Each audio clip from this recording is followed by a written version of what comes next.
Nice. So ngayon nandito tayo sa bilihan ng mga sabon at mga gamit sa bahay katulad na Max Glow, patis, mantika, suka. Hello na Nora. Tawagan mo yung ate dyan eh. Yan. Dito lang ay sa Gunoy.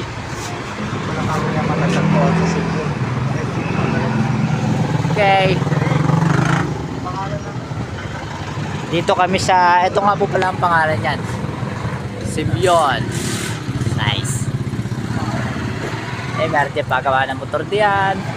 May Chicken Star. Diba pa guys? Tulad niyan.